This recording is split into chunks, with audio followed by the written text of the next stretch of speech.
Testing, testing.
Test.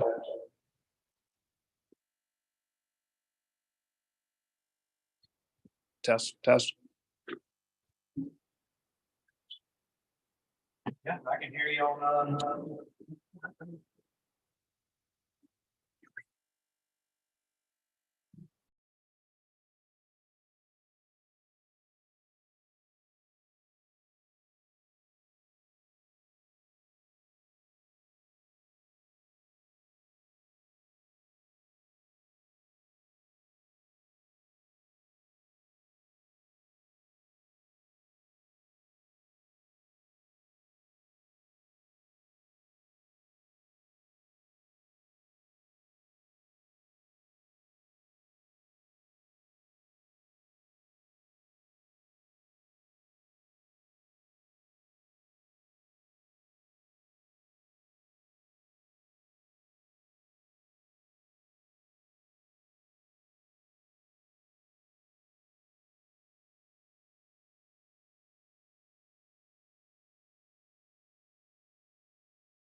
us. We spoke yesterday. Okay, it's my 30th wedding anniversary and my wife's not here. Oh, my goodness. So I'm bummed. But other than I that, don't know. no, there's no hurry. She's getting surgery.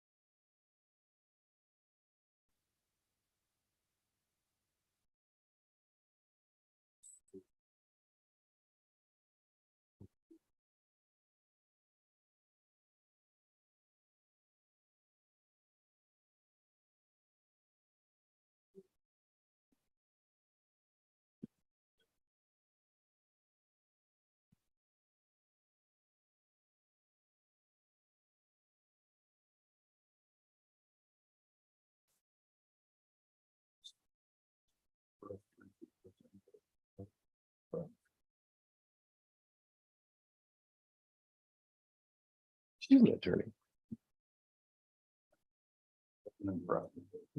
No, but I mean, she used their.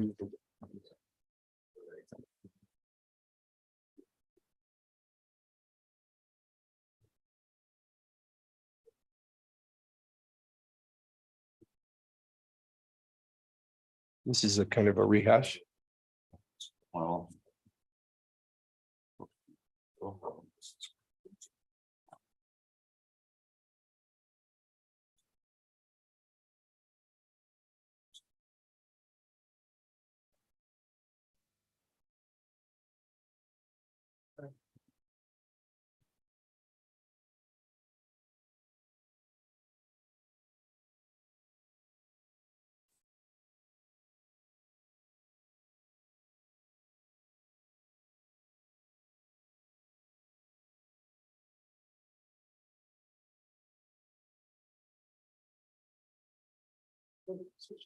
It was in the COAs, you know. Yeah, that's helpful. Thanks.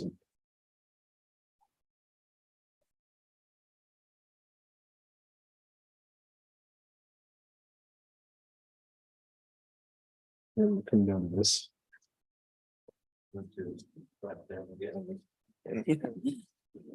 I'd like to call the meeting of the City of Clearlake Planning Commission meeting to order on Tuesday, April 25th at 6 p.m.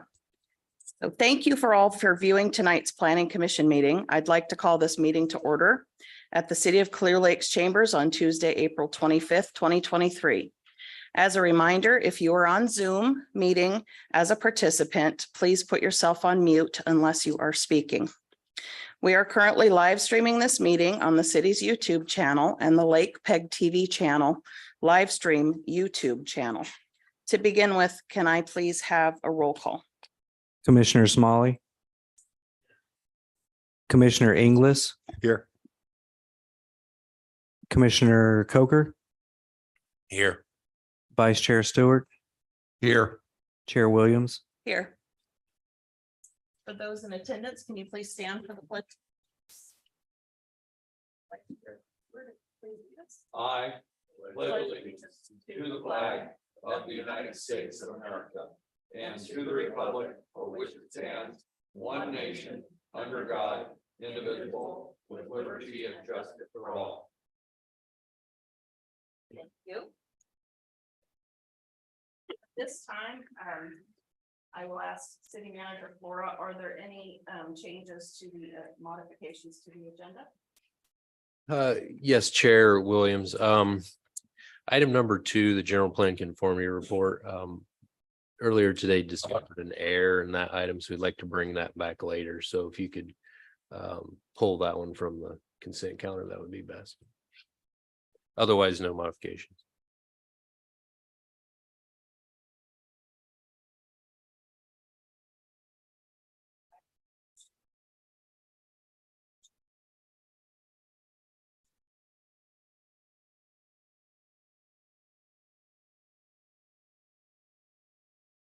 I said move to approve. I'll second. We have a second and I'm sorry, a motion and a second. All those in favor? Aye. Aye. Aye. Opposed? Okay, no. All right, we will go to the public comment at this time. Public comment is for any member of the public to address the Planning Commission on any matter not on the agenda that is within the subject matter jurisdiction of the city. The Brown Act, with limited exceptions, does not allow the commission or staff to discuss issues brought forth under public comment. The commission cannot take action on non-agenda items. Concerns may be referred to staff or placed on the next available agenda. Please note that comments from the public will also be taken on each agenda item. Comments shall be limited to 3 minutes per person. Any public comment in the chambers? Okay, seeing none, Mr. Sturgill, do we have any on Zoom or phone? There are none. There are none. Okay. All right. Seeing none, we will close public comment. We will move to the consent items. We have item number 1, which was the minutes from the August 9th, 2022 Planning Commission meeting. Do I have a motion to adopt and file these minutes? I so move. And I will second. All those in favor? Aye. Aye. Aye. And an aye. And I'm an aye. All right, the consent agenda has been approved. We will adopt and file the minutes from the August 9th Planning Commission meeting. And item 2 has been moved to another time. So we will now move to public hearings. Item number 3, consideration of mitigated negative declaration based on IS 2022-05 and conditional use permit CUP 2022-16 to allow the Burns Valley Sports Complex located at 14885 Burns Valley Road, Clearlake, California, 95422, further described as assessor's parcel number 010026-40. City Manager Flora, do we have a staff report? Yes, Chair Williams. So I'm going to go through a few slides. This is very similar to the presentation that we presented to the commission back in September of last year on this project with a few updates. But since we have a couple of new commissioners, I thought it would be best to kind of give a little bit more context. So I'll give an overview of sort of the sports complex and recreation center project context, kind of go over some of the details of the project. We do have Dr. White here to, so I'll give a little bit of an overview because, you know, we will focus, as you would expect, based on some of the comments on tribal cultural resources. And Dr. White is on Zoom to provide a summary of his findings. Then we'll go to public comment, questions, and possible action. Okay, so the city of Clearlake is working with the city of Lakeport and the county of Lake and have recently formed a joint powers authority. We'll be having our second meeting just later this week. Also work with the Office of Education, a number of other groups, and the intent of this group is to establish better recreation facilities here in Lake County. And so the initial focus of this authority and the agency will be on 2 primary facilities, one being the Burns Valley Sports Complex, and then an aquatic center in the city of Lakeport.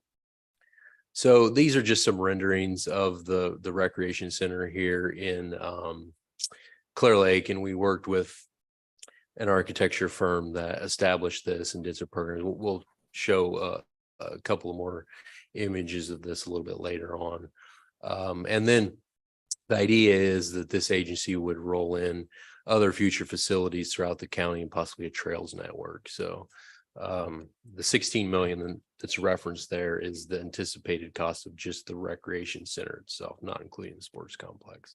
The sports complex is projected about 8 million. So far, we have funds through Congressman Thompson, California State Parks, the Canocta Unified School District, Lake County Tribal Health, and then the city of Clearlake has already put in several $1 million in bringing the project this far. So kind of the overview there. The city purchased this project or this property, which I'll show an image of it a little bit later, a couple of years ago. There was a little bit of infrastructure work that was done initially, some work along Olympic Drive that has a little bit of parking that was done in order to accommodate retail business there. And then some fencing around the public works yard. But the bulk of this project is under this environmental review, the sports complex, and then the future public works shop. The property that was initially purchased by the city also includes housing project, which is under construction now. The city sold that property to Danco Development out of Arcata, and they're working on that. So the sports complex, baseball and softball fields, soccer field, a recreation center, t-ball, and then of course various other site amenities, playground equipment, restrooms, concession stands, that type of stuff. This is the overall property. I guess it's not going to show my cursor, but the area that was sold off for housing is not included in this red boundary. This is really the project boundary right here, this red outline. And this is the conceptual plan. We've been working on this. It's largely similar to this for a while. This is the most recent version, which includes modifications related to our consultation on tribal cultural resources and the plan to avoid any impacts to the identified tribal cultural sites by capping and filling. And so, there's still obviously a lot of things to work out. We're in the process of working on the construction drawings now, but this is the plan that we believe will work with the proposed mitigation measures that we have in front of you tonight. This is just a context picture of the overall site as of about a year ago. Some more renderings of the future recreation center. This is a little bit of a floor plan. This is still very preliminary. We don't really have enough money to move forward with the rec center at this point, as far as practical construction. That is included in the environmental review, but the plan is to move forward with the sports complex part of it, and as we identify funding for the rec center, to start construction there. But this would include a large multi-purpose room, which would accommodate 2 full court basketball courts or 4 volleyball courts, and then a variety of locker rooms, multi-purpose rooms, gym, bathrooms, and so on and so forth in this facility. I'll go through these quickly. These are just some context pictures that our landscape architect has put together on the type of feel of various aspects of the sports complex. You can see various shade structures. This is some, examples of playground, other equipment like, possible movie night in the park and plaza space. A large part of this park is focused on Little League, and as the commission, I believe, knows, the intent of this is to, because of the quality of the facilities that we have for Little League now at Redbud Park, and the limitations on that site is the reason we've focused over here. And so Little League and baseball will be a big part of the design theme that you'll see to come out of this. Okay, so staff prepared an environmental analysis in accordance with CEQA. This has been, of course, circulated to various agencies. This has been a little bit of unusual process in that we brought this project to the commission at an initial hearing back in September. And as part of that, the commission directed us to spend some more time consulting with Koi Nation and see if we could come to some resolution. And then I guess I have a few more, a little more information on that here in a couple of slides, but not to pass over the fact that we did receive agency comments from some other agencies, none of which were particularly significant and have been addressed in the mitigation measures. So from the city's perspective, related to tribal cultural resources, the mitigation measures have been designed to provide various layers of protection. So this all started like we do on our projects with the detailed record search, tribal consultation, field work, subsurface investigation, which includes tribal involvement, and then various mitigation measures. It's important in this case is this project has been designed to avoid impacts to the identified resources through a cap and fill method, which means that the areas that have identified as sites, there would be no excavation at that point. They would be essentially vegetation removed, fabric placed, and then an earth cap placed on top of that, and any utilities or anything that are required would only go in the space of that cap and not below the existing surface. I'm sure Dr. White will talk about this a little bit, but the resources are not at surface level currently, at least the intact resources. And so there's, a couple of feet below surface in those areas. And okay, so some of the other key points, I'm sure you've reviewed the materials in the packet, but also something that we haven't done for a really long time, but over the last year and a half on our projects is cultural sensitivity training for contractors that are engaging in ground disturbing activity. And so we worked with the Koi tribe to provide that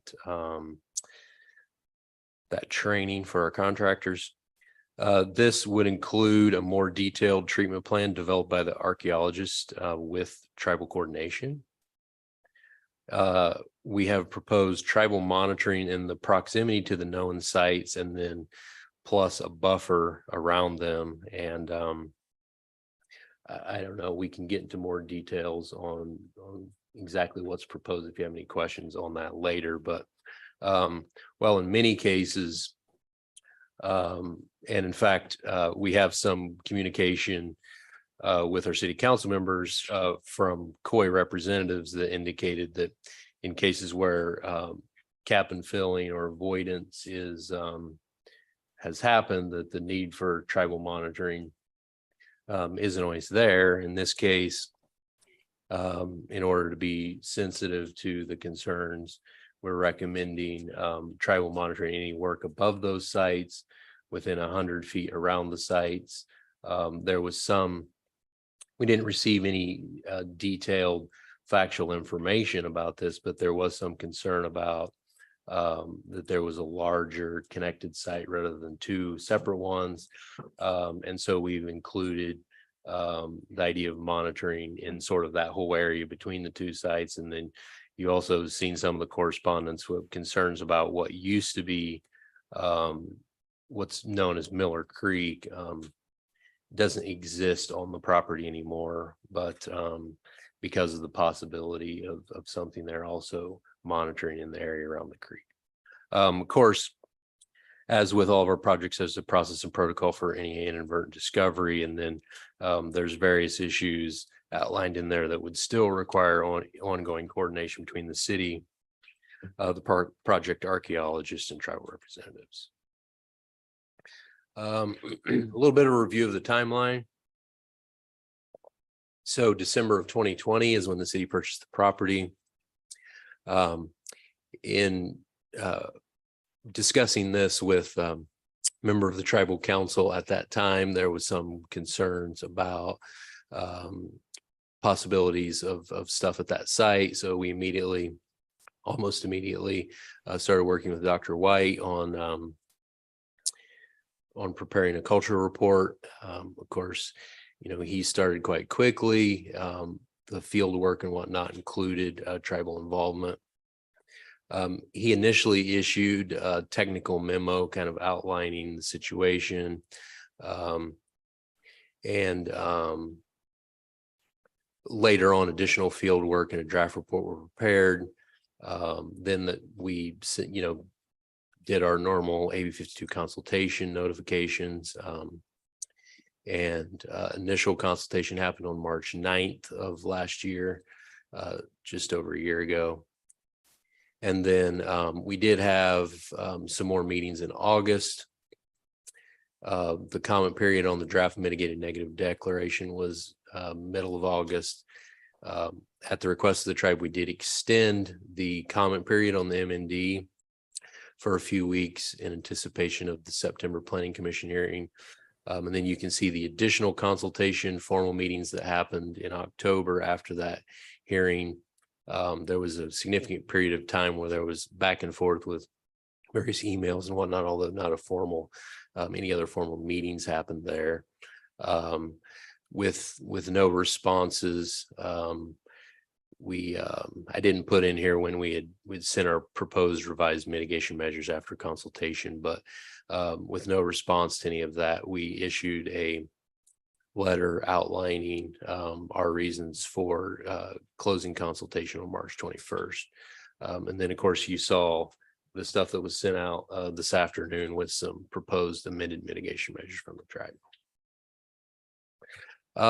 So I guess that's kind of the high level overview. Of course, the recommendations would be to adopt the resolution, which is in your packet, which includes adopting the mitigated negative declaration based on the initial study, the mitigation monitoring plan, and so forth. And then there's also various conditions of approval that are included there as well. But at this point, if it's okay with the commission, I would like to turn over to Dr. White to give the commission a little bit of an overview of his report and findings, and then we can move to public comment from there.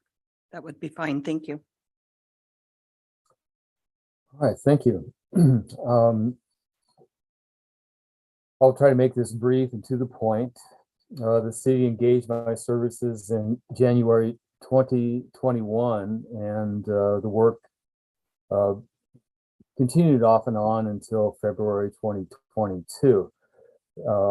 My object or my purpose in the initial study was to do a comprehensive assessment of the entire property because formal construction plans were not in place, and the city, in fact, sought my input for recommendations of places to avoid. So the purpose of avoidance was built into the initial planning, and my findings were considered as planning continued. Now that field work began with a comprehensive surface reconnaissance and then a 2-day session with city supplied backhoe where we conducted a number of probes at intervals across the property. 33 trenches in total. These were 8 feet long and 8 to 12 foot deep trenches. The reason that the trenches were important is that the location is right alongside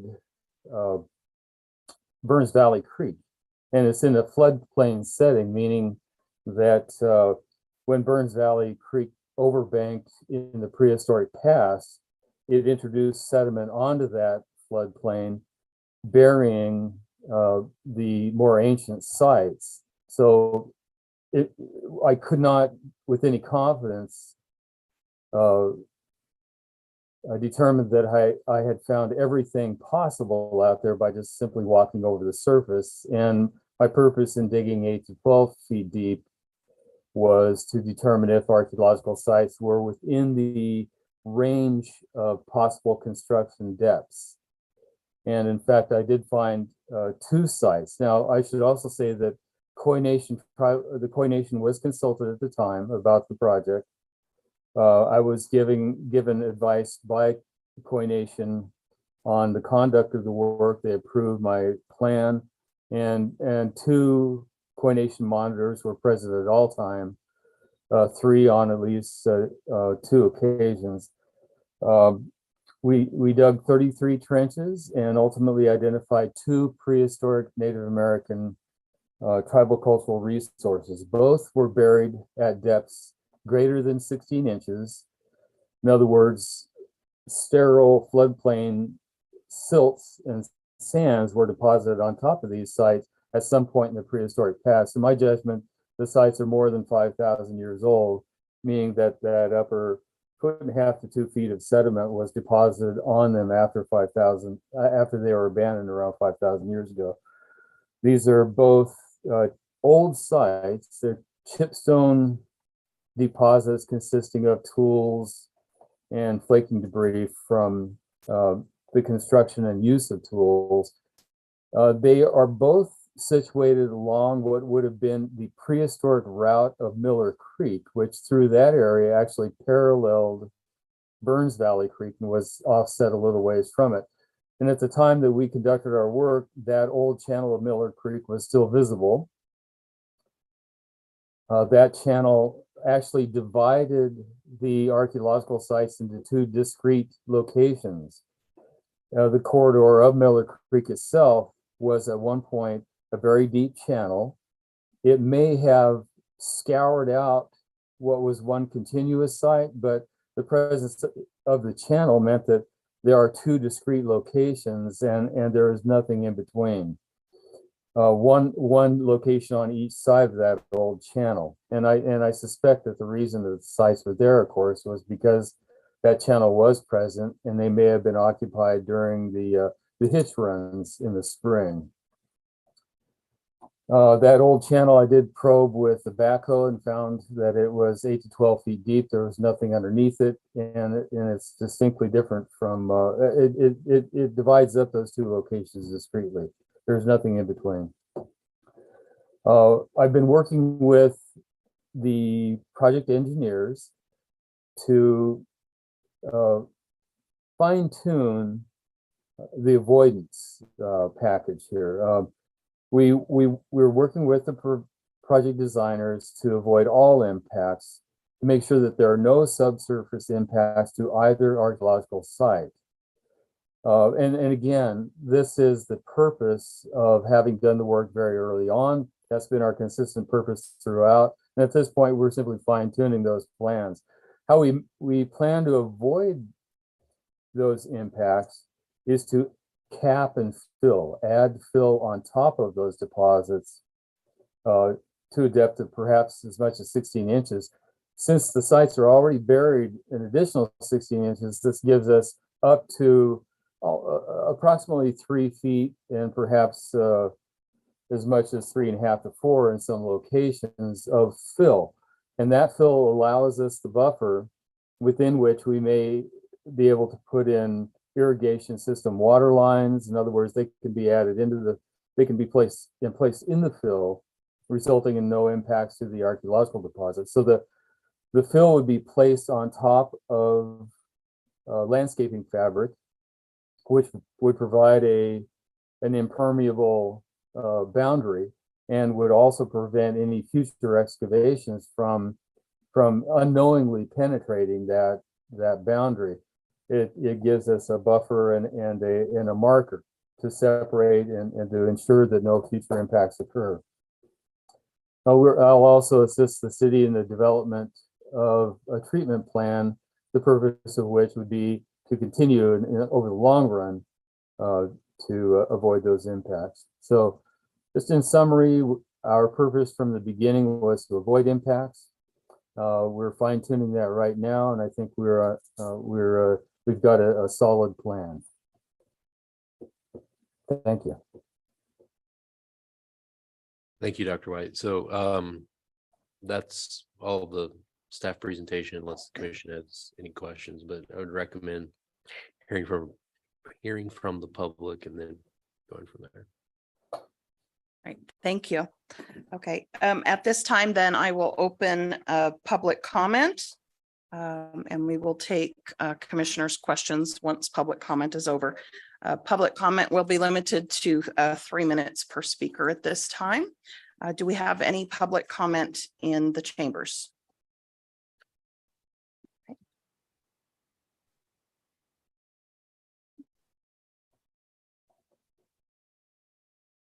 Good evening, City Council Commissioners. And can you please state your name? Yes, sorry, I was blind here. My name is Darren Belchan, Tribal Chairman of the Northern California Koy Nation. I want to thank you for this time to speak really briefly. I represent the Koy people. We've hunted, fished, prayed, held ceremonies here, died on these lands. My non-native neighbors, they say they're 7th, 8th, and 9th generation native Californian. Well, I'm proud to say that I'm over 400 generation here in this area. I wanted to thank City of Clear Lake, for the continued progress that it has with the tribe and learning more about the tribal cultural resources. The city provided extra time on this project for the consultation and added more more project consultation, added more tribal cultural resources and mitigation measures, and we appreciate it very much. I hope that tonight we can fully engage all the resources and the procedures to move forward with a thorough and complete understanding, of the tribal monitors that they're fully engaged in the process to complete this project. Leadership on both sides, as well as council and us, we're all going to be replaced at some point, and at one, but it's my duty, my sworn duty as a tribal leader to make sure that we protect our ancestors. This is why I'm here. I believe the city can create a special relationship between the Koy and the city. I just think that the fact that you guys are willing to work with us is very appreciated, and I see that in the future we could have a good partnership. I thank you very much for your time. Thank you. Do we have any other public comments in the chambers? Okay.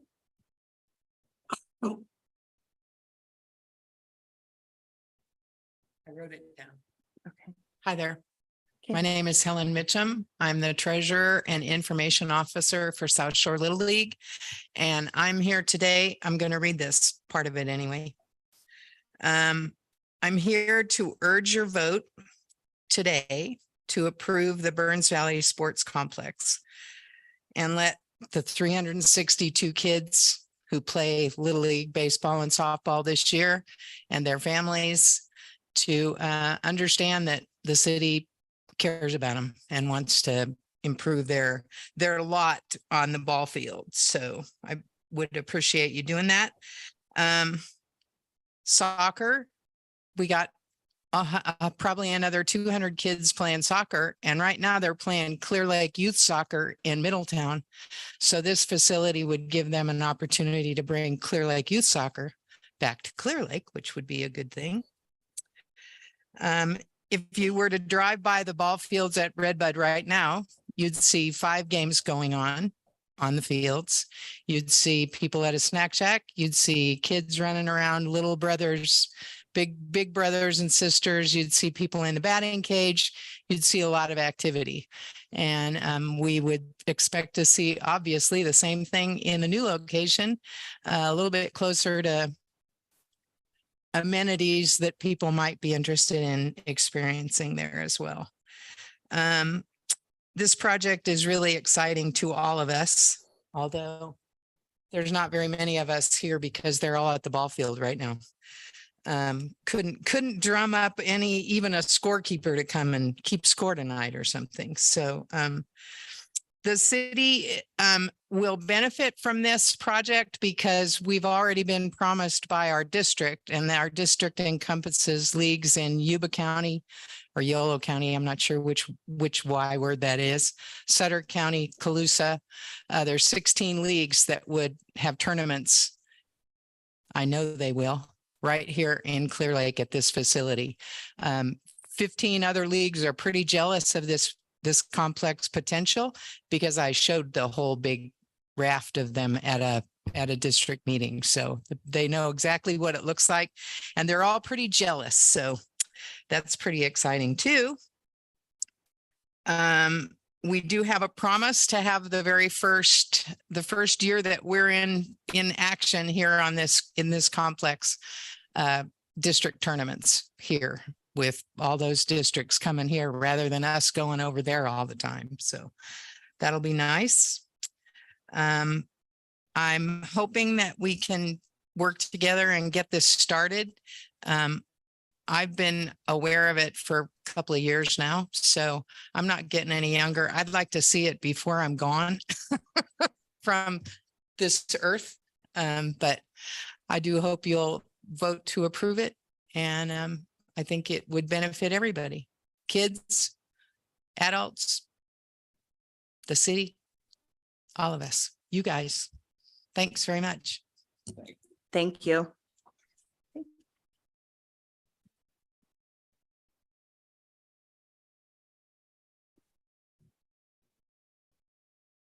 Good evening, Commission. Chair Williams. My name is Erin McCarrick. I'm from the city of Clearlake. I come to you as a business owner, a former planning commissioner, someone who's worked closely with tribal monitoring in fire cleanups in the past, and someone who spent their time growing up on sports fields. My entire life, our little town of Pleasanton hosted one of the largest soccer tournaments in the Bay Area, so I know how important it is. I also urged the passing of the sports park, but I had a couple questions, and I am remiss in not reaching out to city staff before this. I apologize for that. That's my fault. So I had interpreted the packet as that there is just tribal monitoring on specific sites or sensitive areas, or a limited amount, as opposed to tribal monitors who are there the entire time. I came to Lake County to work on the Valley Fire cleanup and the Clayton cleanup. I went to Mendocino for the Redwood Valley cleanup. And we had tribal monitors there. It was 2015, right when AB 52 was passed. We had tribal monitors on site for the entire time, the entirety of the fire cleanups in 2015, 2016, 2017. And because of that, we were able to work. It was the Middletown Rancheria, that was their jurisdiction. And we were able to identify just in the Clayton fire, which is that small block radius of Lower Lake, 200 artifacts because somebody was there all the time. Everybody was trained on how to identify tribal cultural resources. The skid steer operators, the backhoe operators, they all knew dig slow.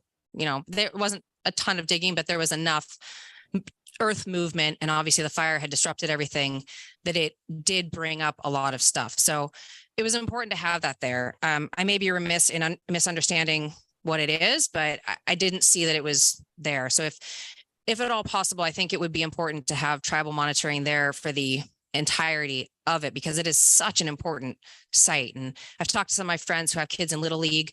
They understand that some of the delays have been because it's on top of a village.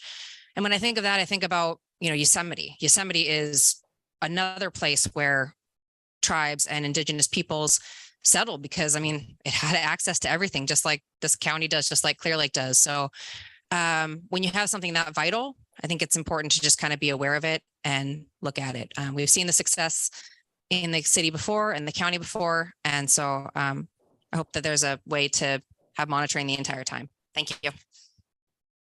Thank you, Ms. McCarrick. Do we have any more public comment in the chambers?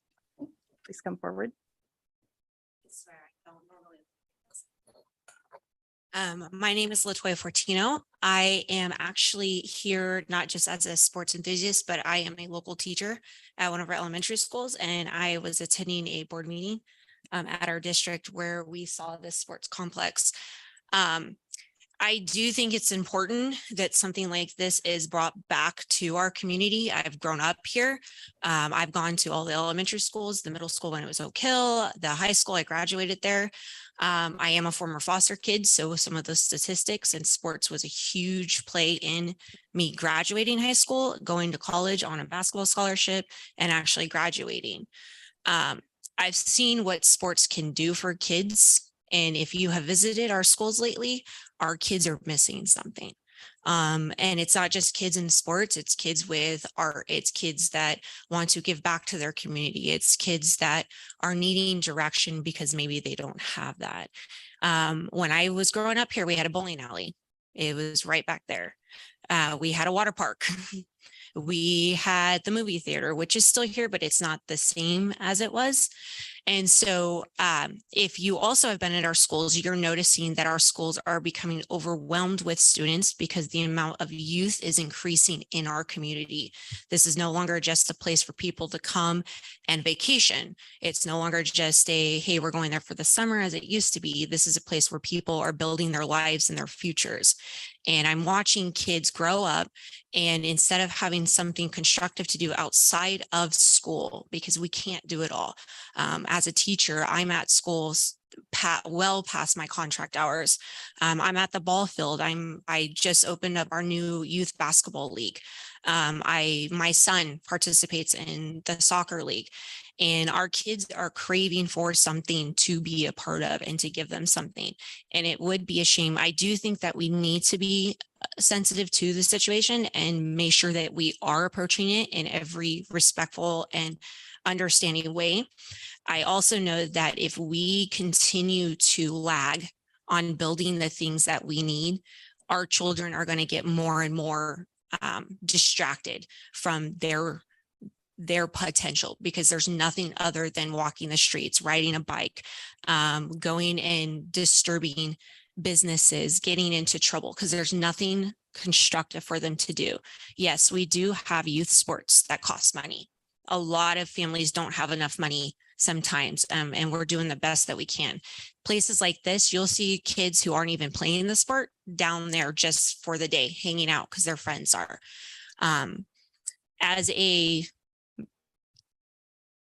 teacher, and as a person who has watched countless funds come in and out, I think it is important to realize that this isn't just the adults. Like I tell the kids, I'm dying one day. I'm going to be gone. My time is gone. Their time is coming. We need to give them something to look forward to and to actually take responsibility and be excited about. So yeah. Thank you, Ms. Fortino. We appreciate your comments. Any more public comment?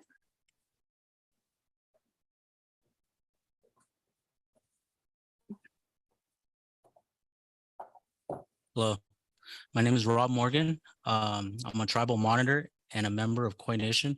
I'm also a resident. I live in Lower Lake.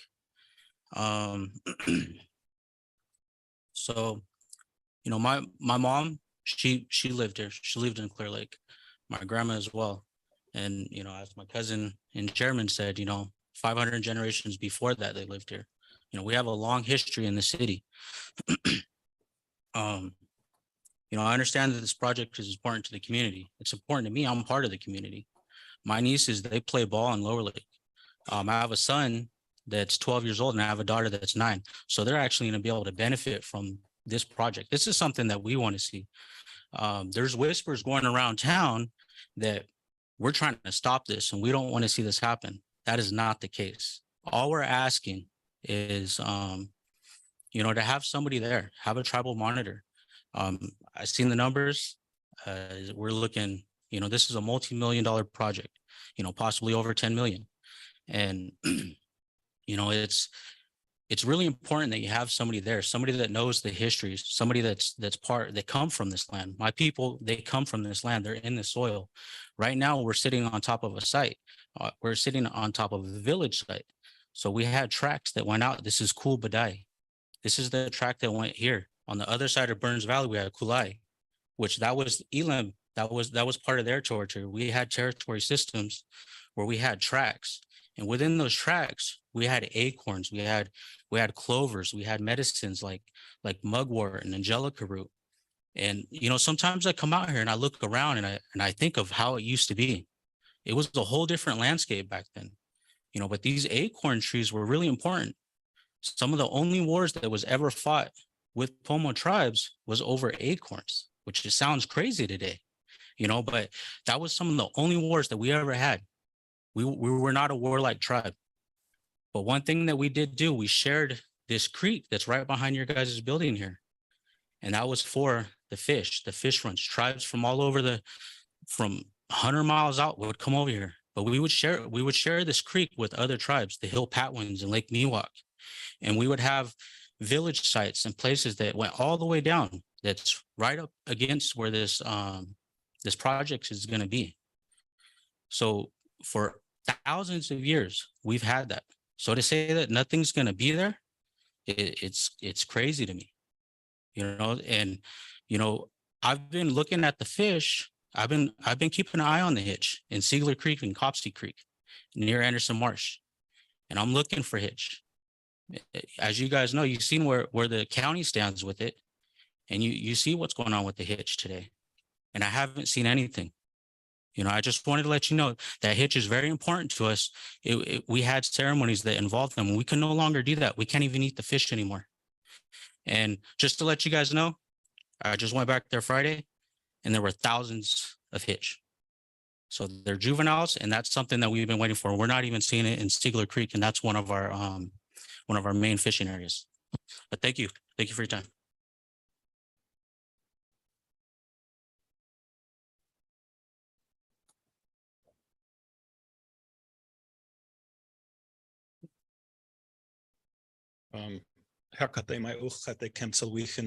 Robert Gary, how are you today? My name is Robert Gary. I'm a tribal citizen of Alem. My lineage also runs through Khoi as well, from my grandmother's side. I'm also the Tribal Historic Preservation Officer for the Habimito Pomo Upper Lake in the Khoi Nation. I'm Director of Cultural Resources with Habimito. I also am a cultural and traditional leader and practitioner within my community and the community here within Lake County. I'm a member of the CalTIPO, which is the California Tribal Historic Preservation Officers. I'm also nationally from NADPO, which is the National Association of Tribal Historic Preservation Officers. I also sit on the Lake County Cannabis Ordinance Task Force for permitting ordinances. I'm a Southeastern Pomo language teacher. I'm also the recipient of one of the recipients of the 2022 Cultural Resource Management of the Year Award from the Society for California Archaeology. I'm also the cultural curator advisor for the New York Metropolitan Museum of Art, San Francisco DeYoung Museum, the Grace Hudson Museum, San Francisco Opera. I've done interviews with NBC, News for Native California, the Mercury News, LA Times, Native News Online, and Capital Record Radio, or Capital News Radio.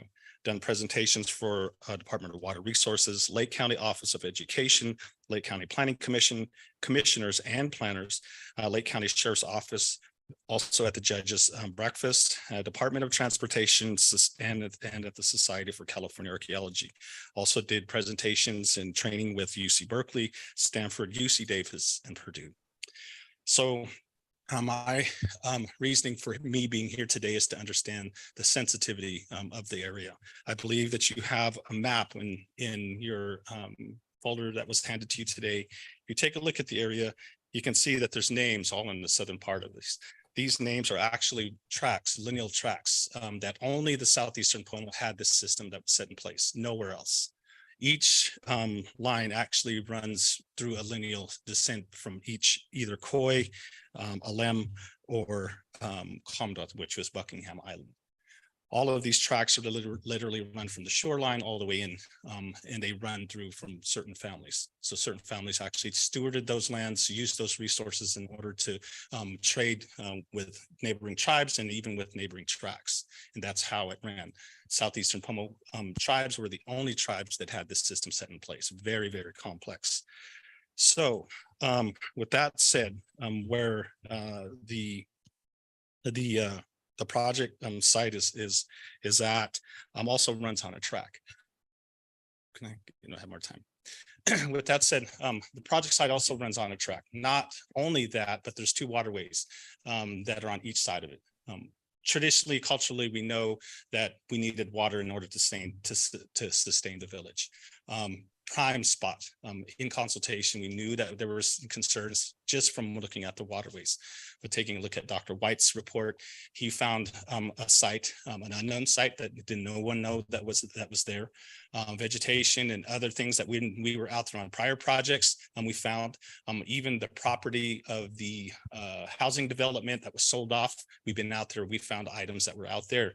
So with all of that, and plus the report from Dr. Parker, another archaeologist who went out there, found items that were out of the buffer zone area, which is kind of a similar system that was set up for a project that was right across the street. There was also a buffer zone and areas that that was told to the tribe that there wasn't going to be any impacts. We ended up finding on the very first day around 1,500 items out of the impacted area or out of the buffer area. So we just are concerned. We have our children, Native American children, playing in baseball and basketball and football. I was born and raised here, raised in sports. But our history shouldn't be at the forefront of that. The community is also us. Our history is there. Our children's history shouldn't be the one that is basically the one that's sacrificed for it. There is a way. The tribe is not against development. We're for it. We're pro development. We just have to figure out a way to make that. Monitoring is a way, a mitigation measure to make sure that this project can go forward with making sure that the cultural resources or inadvertent discoveries that happen on this project can keep those items from being destroyed. And I think that's one of the proposals I know from the tribe that we have made. We want I know the plan proposes for the tribal monitors to be confined just in the area where they've already found something. Our concerns are in the areas where they haven't found anything. If you look on some of the there's the Burns Valley project area that actually shows the buffer zone. You can see all the red dots, and I'm not too sure which project map it is, but this is kind of what it looks like. So the orange is actually the buffered area. If you take a look at all of the yellows, those are the things that have been found on a project site. If you take a look at the right, all the way to the right, that was something that was found after discussion with Dr. White in a previous survey that he was working for.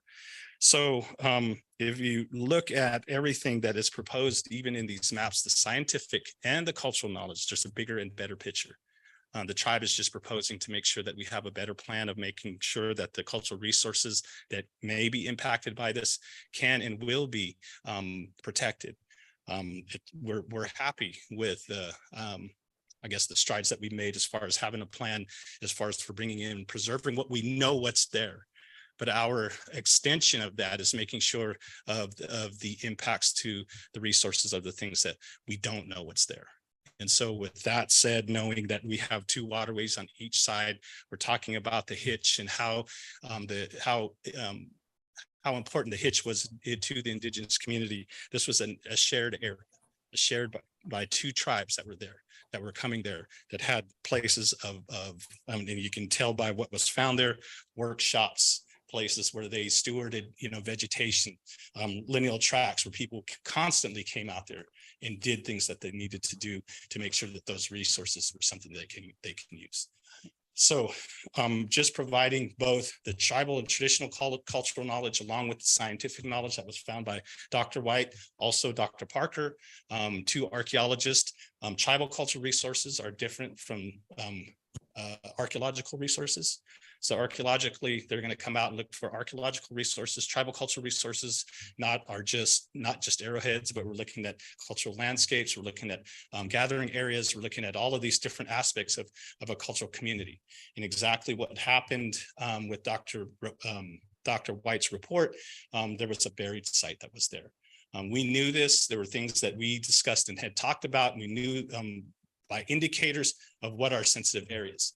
And this comes up at every project that, that we come to, is taking a look at not only the scientific, but also the culture.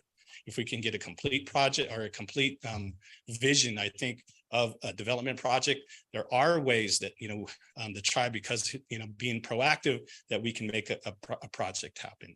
And so thank you for your time. Thank you, Mr. Gary. Mhm. Okay. Do we have more? Okay, go ahead, come up. Good evening. Before I speak, I just want to check to see if our vice chair, who's on Zoom, wants to say anything. And that's Vice Chairman Dino Beltran. We will go to Zoom once we've finished in chambers. Okay, thank you. So, hello, good evening. My name is Holly Roberson. I am the Tribal Cultural Resources Attorney for the Khoi Nation. I was previously appointed Land Use Counsel at the Governor's Office of Planning and Research, where I led the AB 52 guidelines update process, including actually doing trainings with the Khoi Nation and the Sheriff's Office, and I believe your Department of Education here in Lake County. I also work with cities around the state, the League of Cities, the TIPO organizations that Robert mentioned, Cal Chamber, business organizations, all to make sure that we had guidelines that were effective and practical. So I'm very glad to be here today. I'm going to hand out one more document because your staff was kind enough to put together a timeline for you. I want to make sure that you have as much up-to-date and accurate information as possible.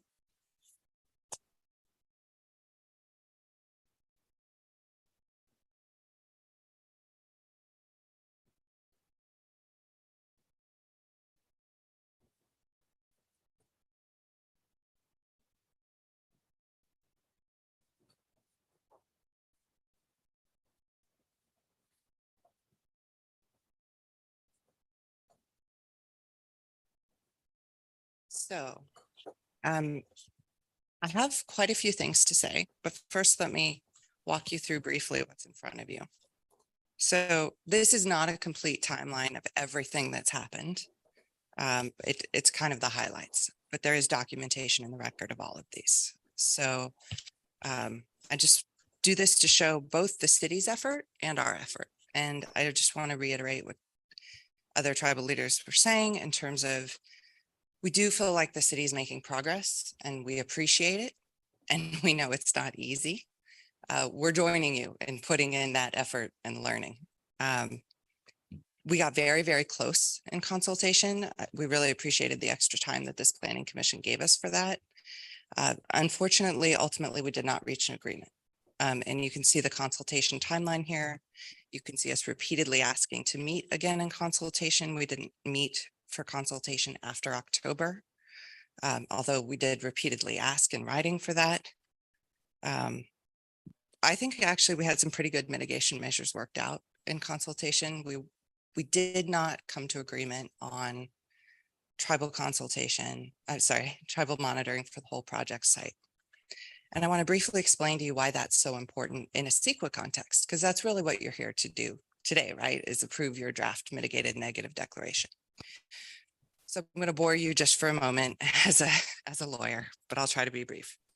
So the documents in front of you, this first page, this isn't so much new information as a visualization. May I please have more time? Thank you very much.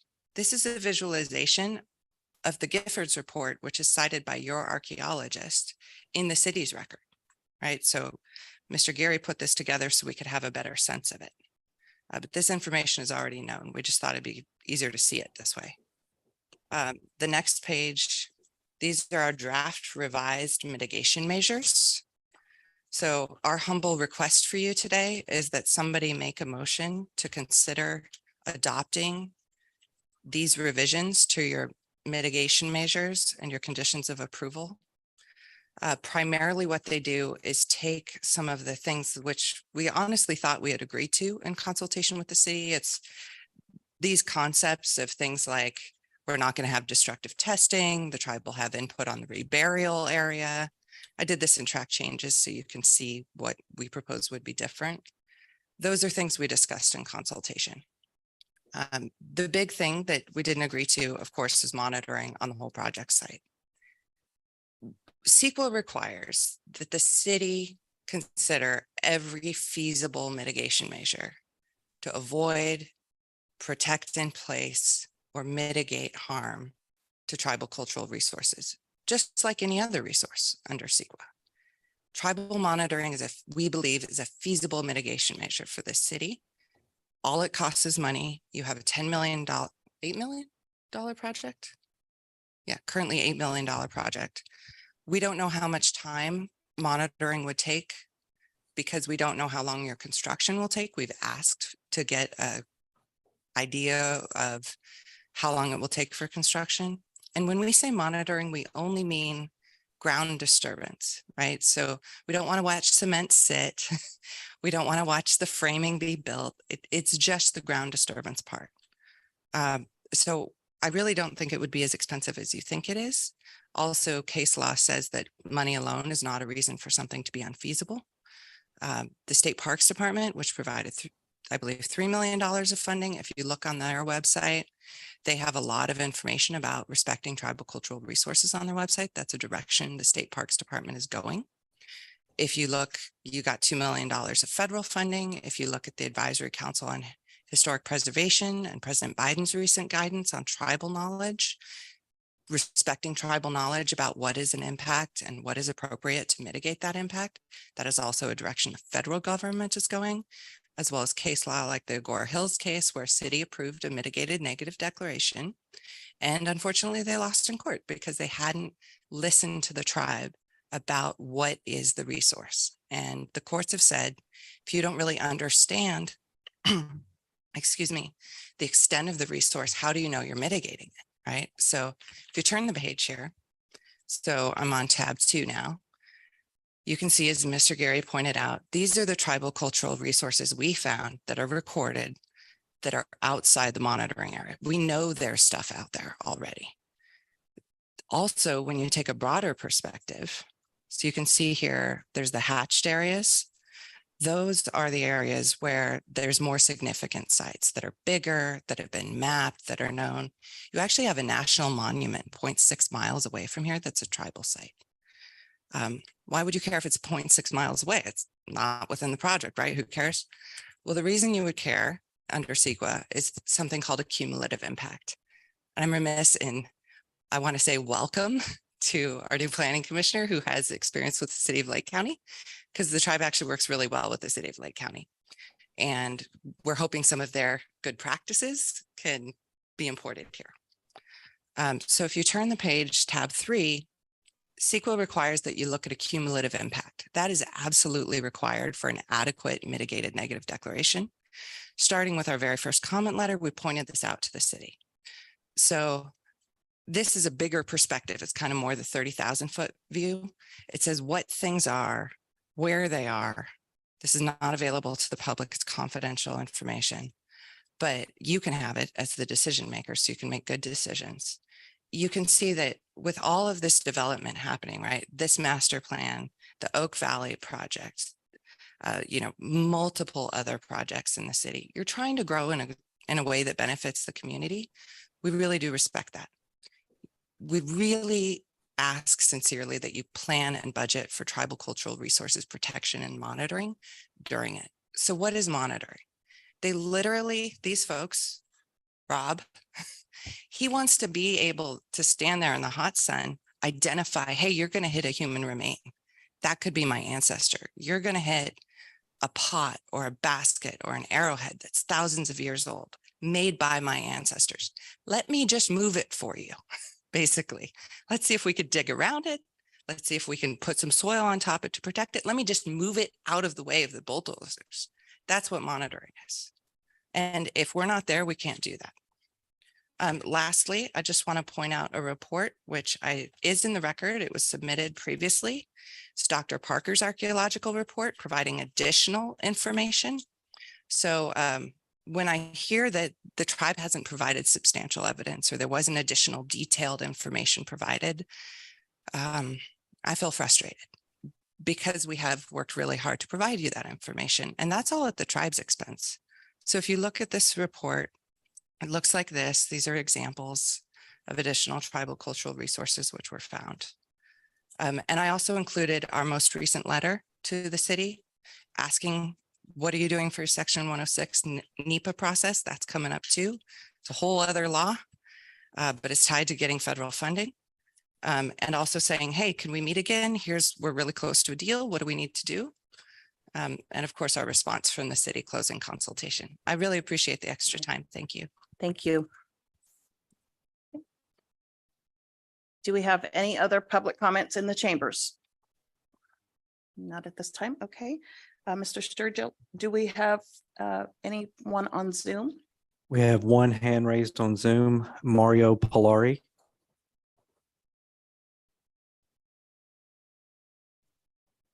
Hello, can you hear me? Yes. My name is Mario Polari. I'm a staff attorney with the Native American Heritage Commission. Thank you for allowing me to attend and speak today, to listen and learn about the matters regarding Koy Nation's concerns for the preservation of tribal cultural resources. Again, thank you for your time. I have no further comment. Thank you, Mr. Polari. Okay. Oh. Yeah, go ahead. I just wanted to cede my time to Holly real quick, just to talk about confidentiality of what you guys are all looking at.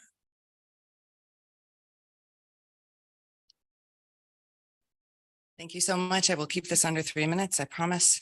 I actually have a compliment for your city attorney. So I believe it was an inadvertent mistake. But if you look on your board packet at pages 528 through 30, there is confidential tribal cultural resources there, information. And by statute, that is not supposed to be disclosed to the public. The reason, particularly in Lake County, is we have a real problem with looting, right? People get really fascinated with tribal cultural resources. There's a black market for them. People try to go dig them up. We had a recent issue with that, actually, with the airport spoils piles with a different project, which we have photographic evidence of if anybody's doubting it. So this stuff is complicated, right? And especially if you don't know, and we respect that city staff has a lot they're trying to do very quickly. So that document should not have been in the record. The reason I'm pointing it out, because your city attorney, I had a good conversation with him earlier today. It got taken down. It's no longer in the record. The reason I point it out is because this is complicated and it's serious and it has serious consequences. We have offered the city staff free training multiple times. And I'm saying it again because there's 2 new planning commissioners. So I just want to reiterate, I do training for free all over the state. I will volunteer my time. Your consultant, Lisa Westwood, who is well respected and excellent, she and I have a deal to both volunteer our time. So she'll do it for free too, and we'll do it together if you want. Robert Geary is really excellent trainer. Frankly, he does it better than I do. I don't know if you'll volunteer your time, but yeah, okay. So you got folks who will help.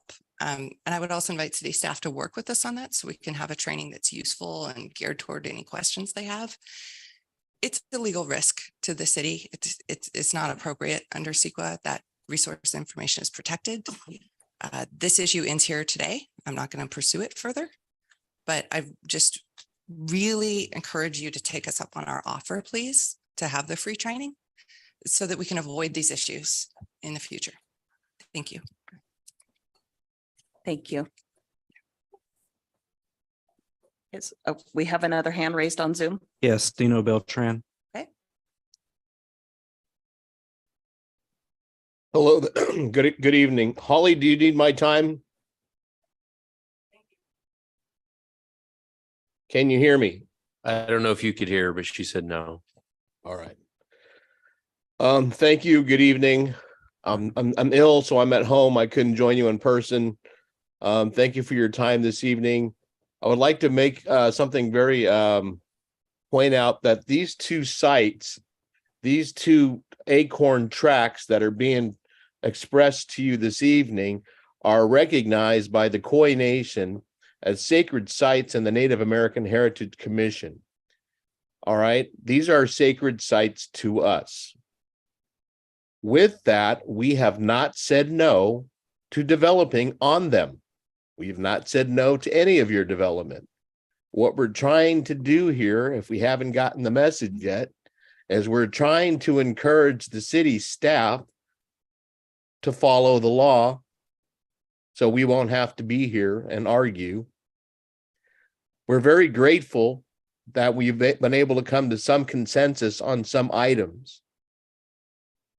Again, we support all of these developments. We want to see the children play baseball and soccer.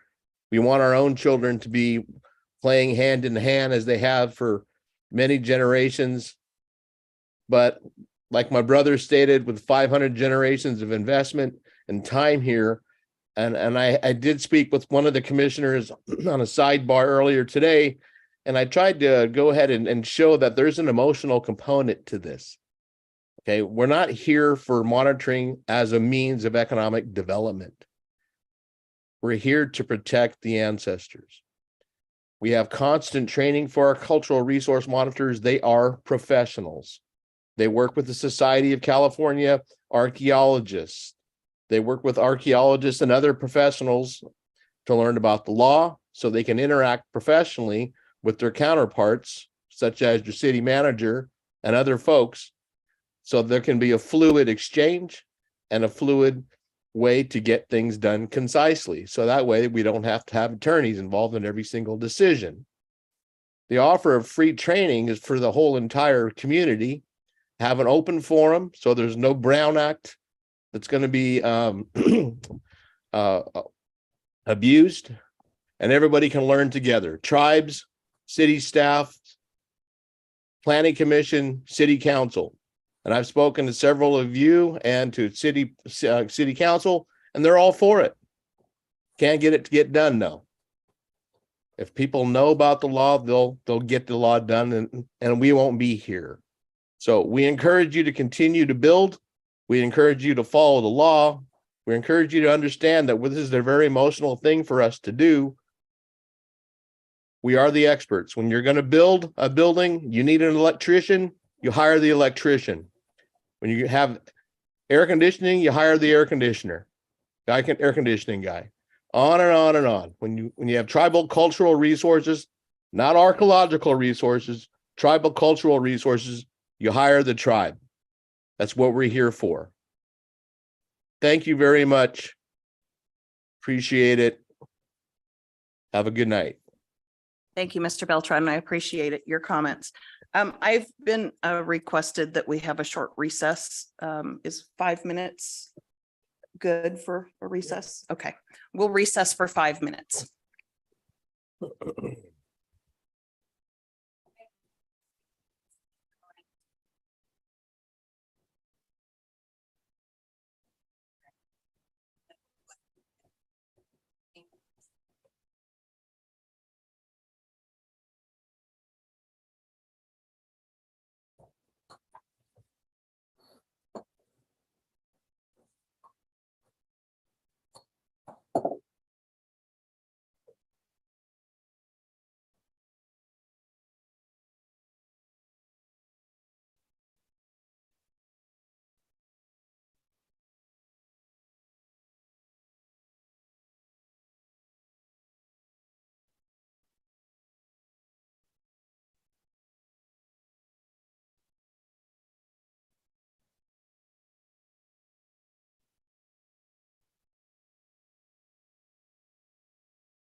Would like to reconvene the meeting.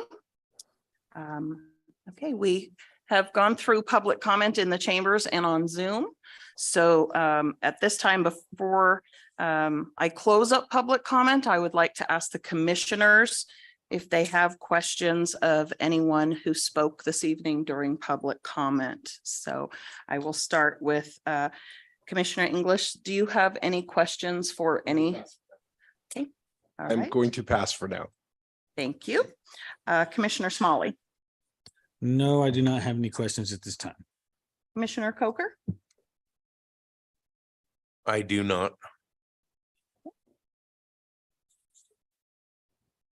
I do have questions, and I don't know if the representatives from the Koi Nation can decide who would be best to answer this.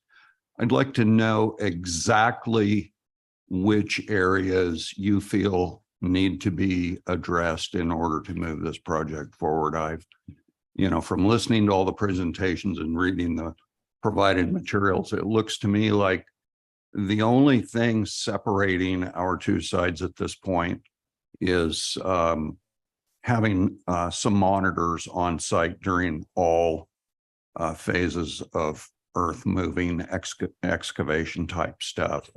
And if you could provide me with some clarification and details on that, that'd be great. Thank you.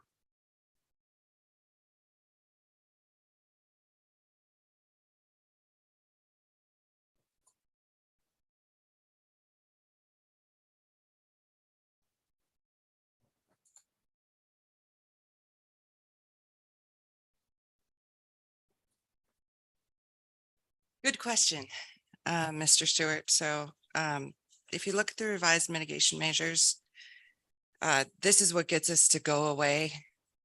Huh? What? which tab is that under? Oh, first tab. Them. Thank you. Tab one. Tab one is your, honestly, I was hoping we would come to this hearing having reached agreement with a letter of support for your project. So we're again really close. Just accept all track changes. We go away. We say your CEQA project's good. The CEQA process, the CEQA part is good. There's more track changes than just the tribal monitoring because, again, I was trying to. The other stuff is really small, and I don't think it costs you more money. So it's things like don't do destructive data testing. And Dr. White could speak about that. It's a standard archaeological method, but on tribal cultural resources, it's abhorrent to the tribe. So we don't, if you dig something up, we don't want people to pulverize it and analyze it. We just want to rebury it. A lot of these I think could be addressed in the tribal cultural resources treatment plan, which the city's already agreed to. The other one is just little things like in consultation, we talked about having a cap and making sure that construction doesn't go past the cap, because otherwise what's the point of the cap if you drill down into it? And that was actually in some of the language the city had provided to us at one point in mitigation measures. But then when we looked at your MND, it just says have a cap. And it's like, well, a cap is good, but here's why the cap should be there and how it should be there. So it's just really meant to make the mitigation measures a little more specific. Or for example, if you look on page 4 in tab 1, number 3, it just says have without the redlining, it says requirement for contractors to receive meaningful training on cultural sensitivity and tribal cultural resources from a tribal representative. Our request is that would be a representative from the consulting tribe, the Koi Nation, because it's their tribal cultural resources. I don't actually know if this would happen here, but in other projects I've worked on, the city will go and get a different tribe to come in and do the training, and that's not culturally appropriate. So we're just trying to be a little more specific. Also, for example, we only want to train your contractors one time, right? And ideally, if they all start work at the same time, we can only do the training once, and that's efficient for everybody. And they need to get trained before they start work. So that just says, everybody gets it once and they get it before they start work. So little things like that as the rest of the language. The conditions of approval, we agreed in consultation to take the issue of naming after the village site that this project is on. We think that would be really amazing and meaningful. But city staff felt that it wasn't an appropriate decision for my understanding is city staff felt it wasn't appropriate for this level. It should go to city council. I want to make sure I'm saying that right. Yeah. So we're just adding that that we do that within a certain period of time and that the tribe be part of that conversation so we can explain why. That's something we discussed in consultation. The other one is the city agreed to culturally appropriate signage. That's wonderful. It doesn't say that you'll use the language the tribe provides. And of course you're the decision makers. You could wordsmith that. Maybe you want it to be, you'll look at language the tribe provides in consultation and the city has to agree to it too.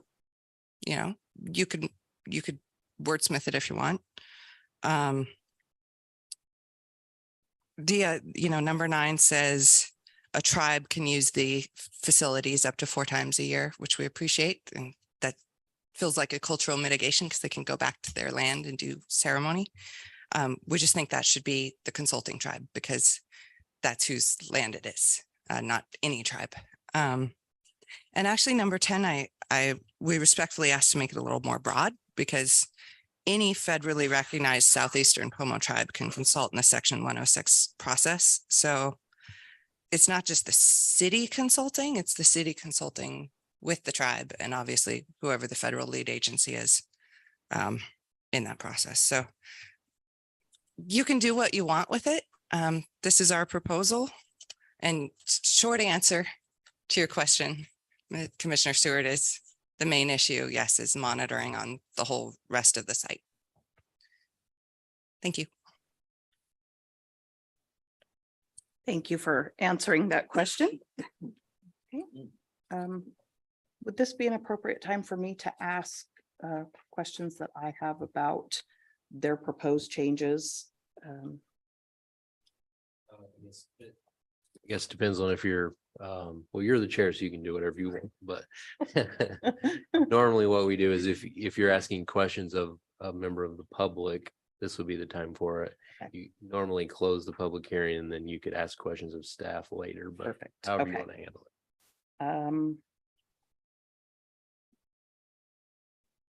Sorry, I have a ton of notes. Okay. I don't have any more questions for a public comment.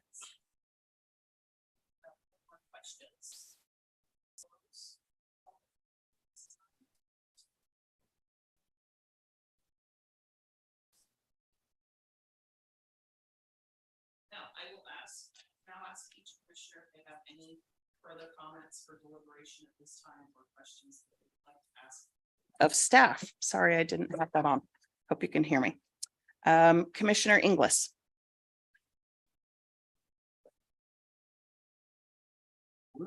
Turn your mic on, please. We are essentially deciding on, I believe there were the changes to the previous mitigation. I don't have any questions on that right now. Okay, thank you. Commissioner Smalley. I don't have any questions on that. I do have maybe a couple of comments. I've been a member of the Little League for numbers of years, and I do know that having lights on the field means a big deal on tournaments. Our kids have traveled far and wide to play tournaments just because we couldn't do them here. I do remember one year we had a couple of tournaments here. They had to be done during the daytime.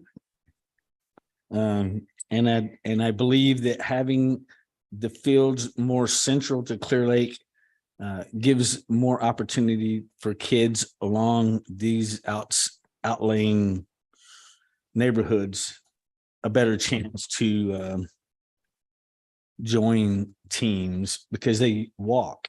You know, we've had a lot of problems over the years with kids that had to walk to games. So that, you know, I think is a big deal for the kids in our community that don't have a whole lot to do sometimes. Thank you, Commissioner Coker. I do have some questions. At the last meeting we had, the Koi Nation was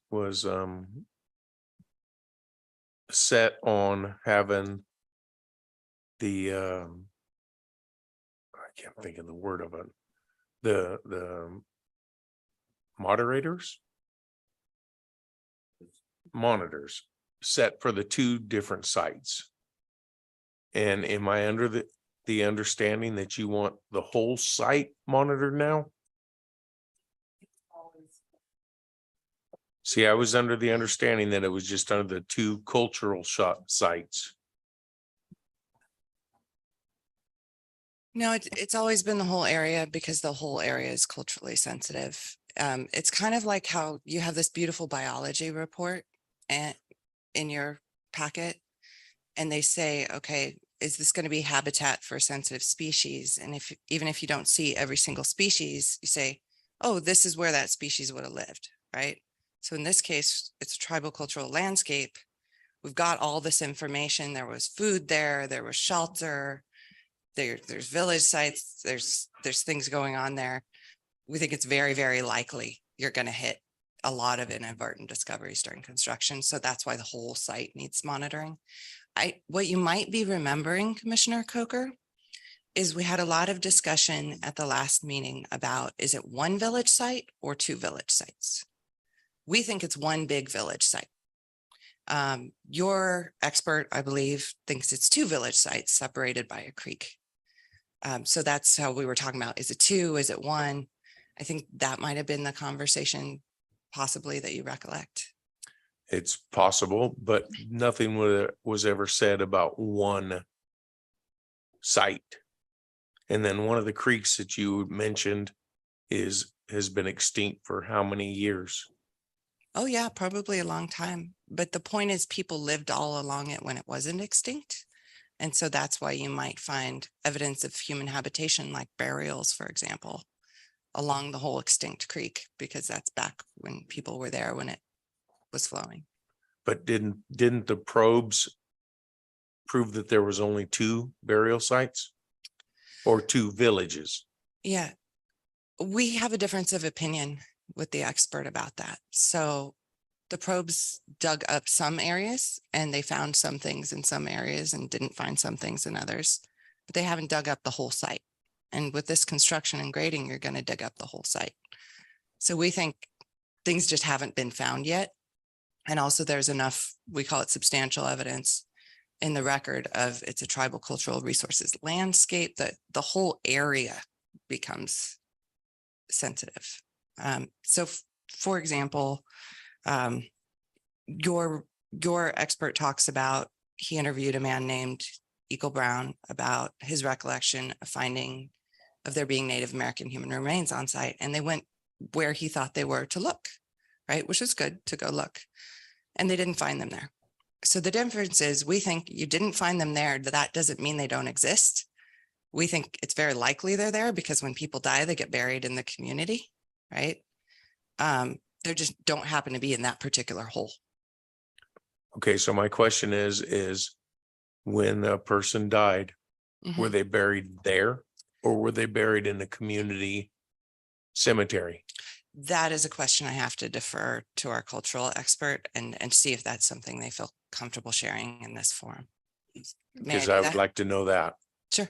Because like most Americans now, or they're buried in a cemetery, like my family is. Sure, I understand.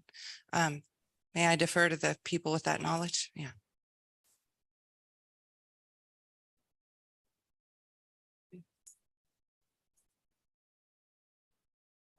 So I think culturally we have to look at time frame. Prior to contact, there was cremation. That was what was going on. Due to the change in religion and what was forced on the communities, there were started to be burials. As far as where the burial was at, we don't know. This was actually given to the tribe from a non-native who lived in the area that said that they seen human remains that were there when they were growing up. So from that, we went to Dr. White, I believe it was told to, and said, hey, there's, something possibly that can pop up that's there. We don't know. The unfortunate thing is that as far as Miller Creek, you're right. It doesn't flow anymore. There was a retention basin that was actually put in there, and all of that soil that was taken out of there, or that deposit, was actually taken and put to the side and eventually kind of mold over and put there. You can actually still see it. There's kind of remnants of a hill to the right behind Safeway. None of that's gone through. Now, if we think about waterways, waterways went, just like Miller Creek no longer exists, over time, it's going to erode. Things that happened up creek now can be down creek, downstream. So all these things I think play factors into resources, not in just the immediate area, but something that could have came from upstream. So because we have both our two archaeological reports where both things were found in the buffer area and out of the buffer area, in the area that was adjacent to it, that was a part of the original APE, we found items that were there. Our request is that we just have monitors there on site for any ground disturbance to make sure, because cultural resources or tribal cultural resources are non-renewable. Once they're gone, they're gone. When somebody picks up an arrowhead and takes it, it's gone. Part of that history is gone. If you dig, with a backhoe and you run into a burial, right? The burial is no longer intact or put together. That's if somebody's there to see it. If not, it's a part of the rubble, which has also happened here in the city of Clear Lake itself too, where human remains were found, put into another pot or another pile, and then it was used for another project somewhere else. And that's what we're trying to avoid. So I guess the idea of looking at it is like just what we do every day. We get up, we go out of our house, and we go from place to place, right? We did it a long time ago the same way. It wasn't one of the things where we kind of stood in the doorway to get from A to B. We went there. And so that footprint is there. We don't know exactly where the burials, because we're looking at two different types of practices. Like I said, cremation, and then after contact, we're looking at burials. Things have changed. We had to change what we did traditionally and culturally because of what was being introduced, new settlement. So my question is why from a few months ago that you were happy with one way, but now you want it different? We were always concerned about everything that was within the APE because we found things that were out of the actual buffer zone. So in order to mitigate it, in order for this project to go forward and the tribe feeling comfortable with not destroying any more cultural resources, our request was always to have monitors on site for any ground disturbance that was going to happen. It never changed. The only thing that was different is that there were two new sites that Dr. White had found when he was doing his probes. That just confirmed what we were saying was there the whole time anyway. Our thing is like any kind of ground disturbance that happens, we just want to make sure that it doesn't destroy what's left that's there. And I think that's. So were these two new sites? Can't think of the word. Was told to us? Oh yeah, it was in the report that was initially given to the Okay. Planning Commission, the city. That's how I read it. So now there's four. No. Two. Just the two from there. Okay. All right. Yeah. So that in the initial report or the survey that was done by the archaeologist of the city, he went out, he did these probes, and he ended up finding these two new sites. And so off of that information, plus the information that we had from the Sonoma State and the cultural information that we had, we said, hey, this is a sensitive area. And why it's sensitive or how sensitive it is to us that we wanted to make sure that we had monitors for any ground disturbance that was going to happen with this project because of how sensitive it was. And that was the only request that we were making at the time. So we never deferred from that. We always stayed with that. And that was always kind of, now it's the sticking point, right? That we were trying to get past. Okay. Thank you. Could I just point out something in the record to answer your question more fully? So when we say our position's been consistent, if you look on page 4 of Dr. White's report, which is right here, it says, quote, so this is from February 3rd, 2022, before we were before you. So this was our position before we came. It's our position now. It's probably going to be our position in the future. The tribe asked that provision be made for the presence of a tribal monitor during construction for all subsurface excavation of primary soils. So that was our position quoted by your expert on February 3rd, 2022. And we've been pretty consistent about that. But I agree, this record is confusing. It took me all weekend to go through it and refresh my memory as well. Here's that document.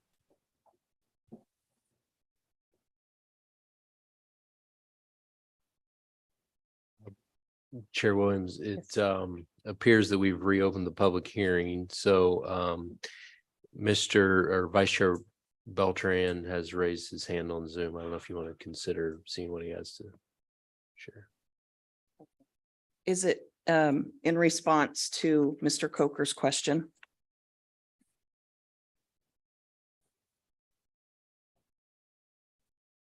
Yes, ma'am.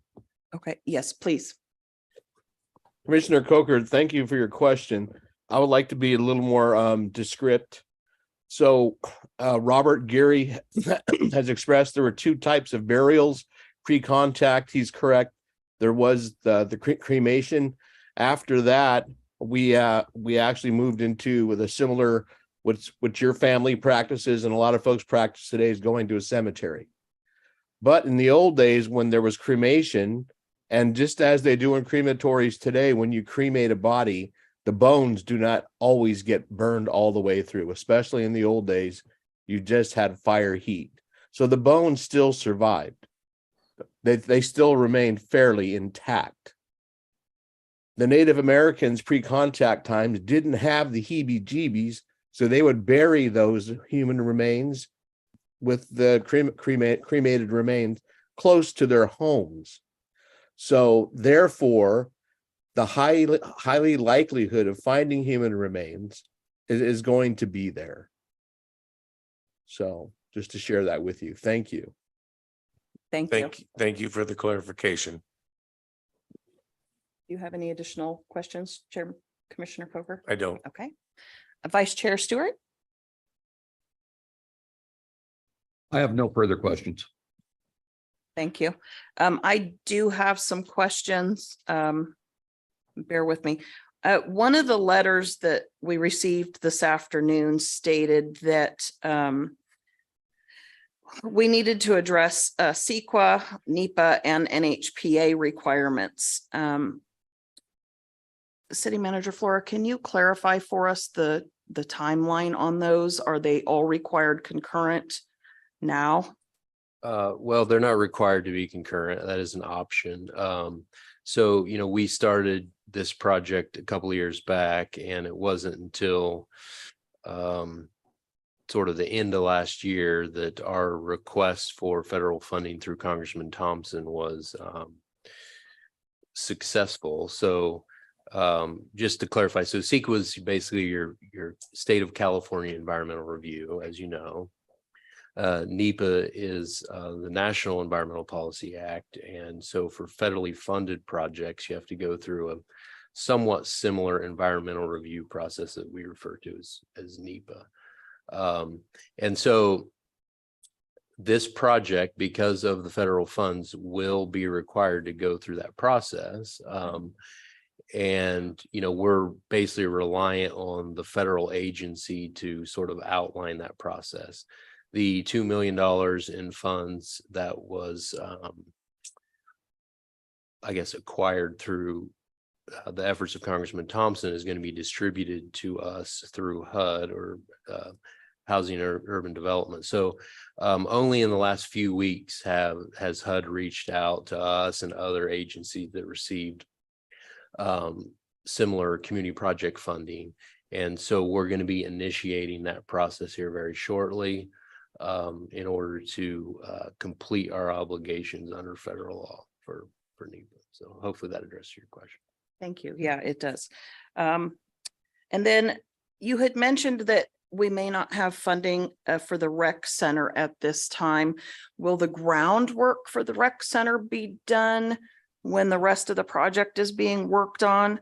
Or will that be done at a later time once, once funding for that part of the project has been obtained?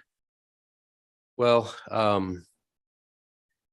there's still a glimmer of hope that we might be able to compile the necessary funding to do the rec center at the same time. It's probably unlikely, but if we're not able to move forward with the rec center, the goal would be to basically do all the underground work, the utilities for the building and that type of thing, have them stubbed up the best we can in location that we expect. And, you know, we'll be doing the concrete work and stuff all around the facility, but it's possible that there's essentially going to be some type of, I don't know, maybe we're going to have to plant some grass there for a year until we're able to put the funding together and move forward with that. Okay, but the work would be done now. We'll so do as that's- much as we can Okay. with what we know at the time we're ready. Okay, all right. And then, excuse me, I received a request from Miss Roberson yesterday afternoon to have a call with her and Chairman Beltran and Vice Chair Beltran. Ryan was on the call with us as well. We spoke this afternoon. And when she sent the request yesterday, she had also sent me their proposed changes on the mitigated negative deck. And I wanted to ask if you've had a chance to review this and what verbiage, if any, that they're proposing to be changed in this proposed document, which was under tab number 1 of the binders, is something that the city would consider adding to the conditions. Okay, well, that's a big question, but I'll do my best. So there's a few things before I get into that based on just kind of what we've heard tonight.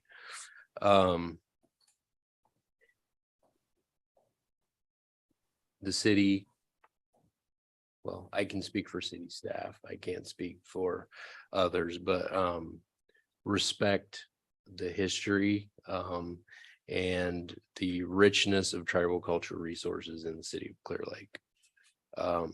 It's been sort of positioned tonight that the city is resistant to a larger scope of tribal monitoring because of the financial impacts. And that certainly is one consideration because, you know, as a local agency, we have responsibility to the taxpayers on spending the resources that we have available to us in a responsible manner. And as you all know,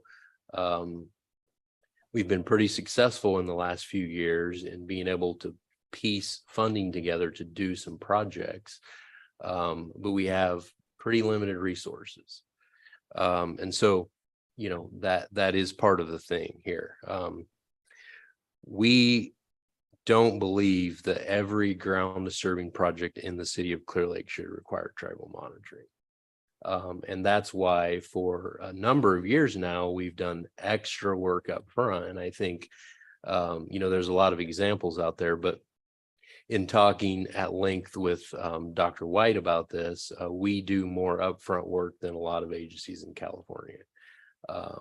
And we do that because we want to identify and avoid impacts to tribal cultural resources and of course other things as well, as early as possible. And, you know, if we were to simply rely on tribal monitoring as a mitigation measure, we would design a project with very little input. We would go start building and we would have tribal monitors there and we would run into stuff that we didn't want to run into. And then we would stop and we would redesign.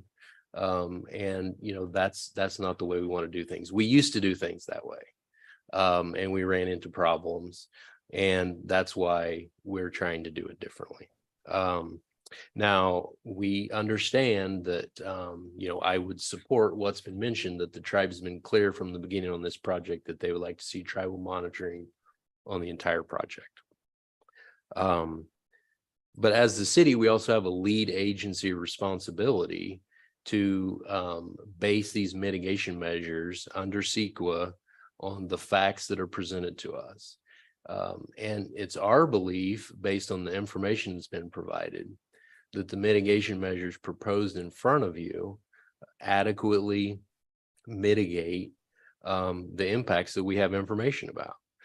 You know, there's talk about some various tribal cultural resources that are reflected on the site that are not within the buffered area. I'm not going to disagree with that situation that, you know, there were some objects. I mean, this was someone walking across the site and seeing something on the ground. I don't know specifically what those items were, But this was an agricultural property that was disc and tilled for decades. So it's not really that surprising that there may have been some items moved around the site. Okay. And Dr. White is very adamant that the probes that were done in consultation with the COI have given him the opportunity to very closely determine the boundaries of the intact resources. Now, after the last planning commission, we met with the tribe and offered to go do additional probes in the area to determine, you know, somehow were we wrong? Let's verify that these are the two sites and it's not one larger site, or there's not other sites in the area. And we did not get agreement from the tribe in doing any additional work. So we're left with the facts that we have here. It's our opinion that those facts do not indicate a need to do tribal monitoring on the entire project. In fact, you know, I mentioned, well, there's a couple things I want to mention about it, and not to say that there isn't a value in tribal monitoring, but I was reminded of a presentation that was done to the California League of Cities by a tribe from San Bernardino County about how to be an effective partner with tribes in the CEQA consultation process. And I want to read some of the stuff that they mentioned related to tribal monitoring, because I think this distinction from a lead agency perspective is important. Oftentimes during consultation, agencies will encourage tribes to monitor project construction. Tribal monitoring is appropriate in certain circumstances, but it is important to note that it cannot replace a proper cultural resources identification effort, i.e. archaeological investigations, tribal consultation, etc. Should never be a substitute for actions that would proactively preserve and protect resources. In short, tribal monitoring does not proactively identify tangible resources during planning, and it does not equip any party to avoid resources as they are disturbed during construction and must be removed. That doesn't mean it's not an appropriate mitigation measure in some cases, but you know, there has to be more to it. And I think, you know, our goal in doing projects in the city is to avoid impacts. You know, go back to a few years ago after we had an inadvertent discovery when we didn't do upfront work. And I talked to Vice Chair Beltran and like, what do you ultimately want us to do? And he said, you know, we want to avoid any impact. So that's what we're trying to do here. That's why we've agreed to a cap and fill method. And even though Ms. Roberson in communication with our mayor about cap and fill and avoidance is a way to avoid tribal monitoring, we've still agreed, because of the concerns of the tribe, that it makes sense to do tribal monitoring in those areas, in a buffer around those areas, between those areas, and because of the concerns about the former Miller Creek, to also monitor there.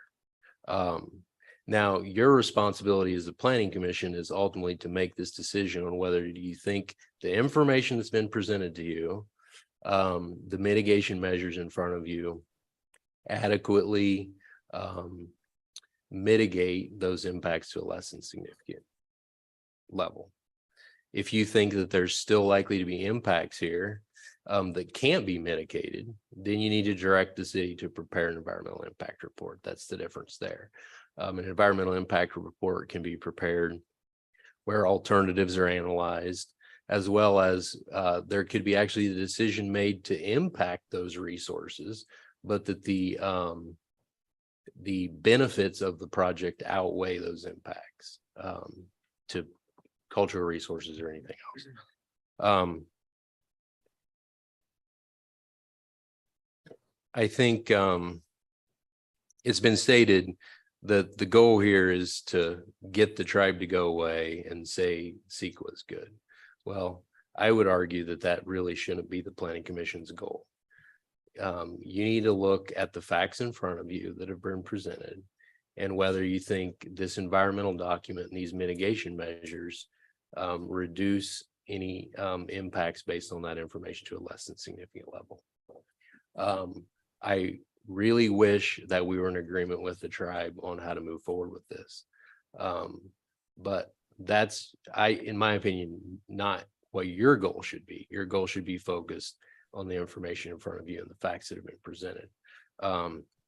And, you know, there's lots of talks about expert opinion, and I'm not trying to belittle any of that. However, CEQA says that you use expert opinion based on fact.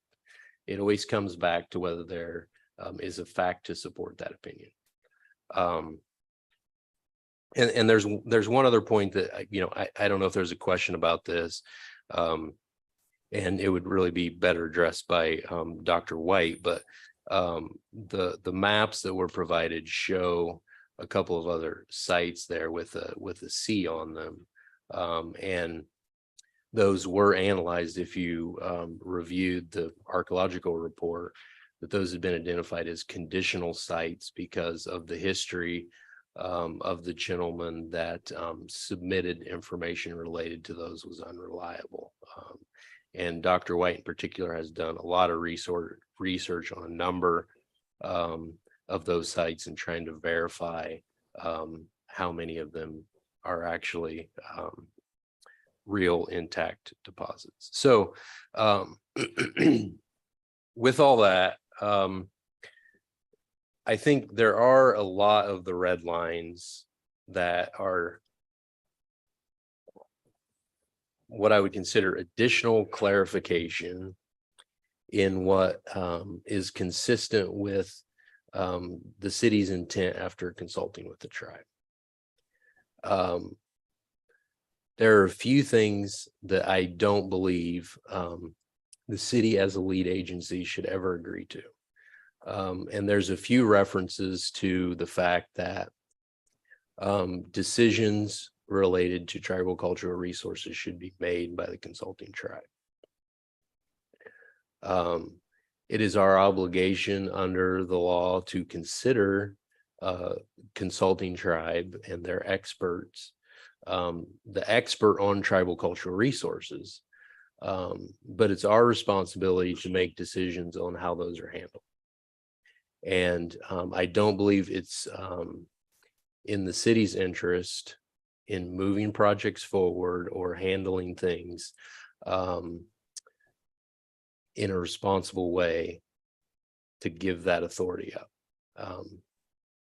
And so I think, you know, if there's interest in looking at some of those things, I actually made a few revisions to the red lines after I got it today that we could look at and consider.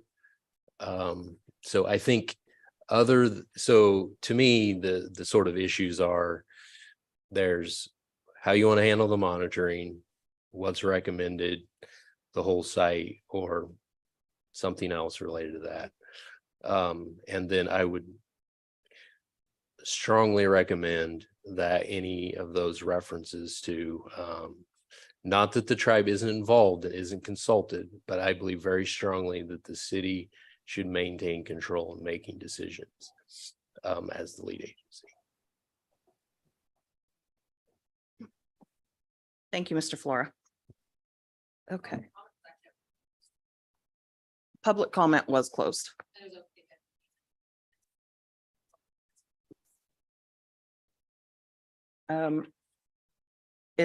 We closed public comment.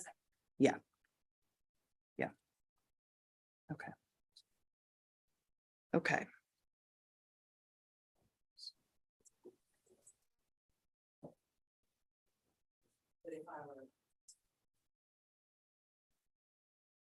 Okay. We've actually closed public comment, so we're gonna stay with that. Okay. Okay. All right. Thank you. Okay. Do we have any more comments or questions from the commission before we consider taking a motion? None? Okay. I will take a motion for item number 3.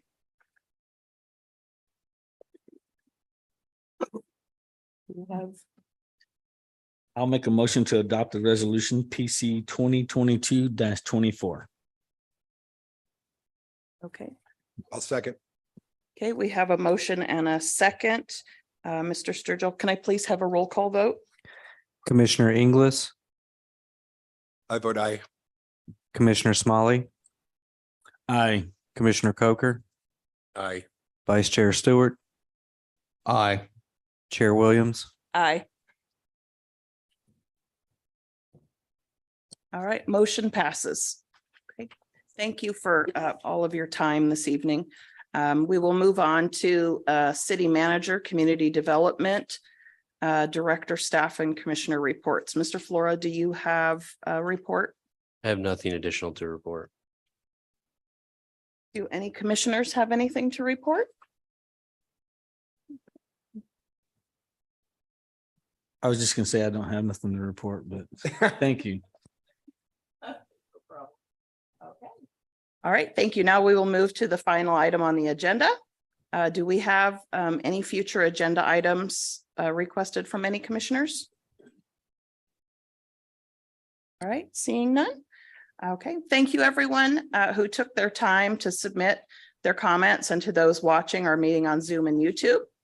There being no further business of the commission, we are now adjourned at 7:58 PM on April 25th, 2023.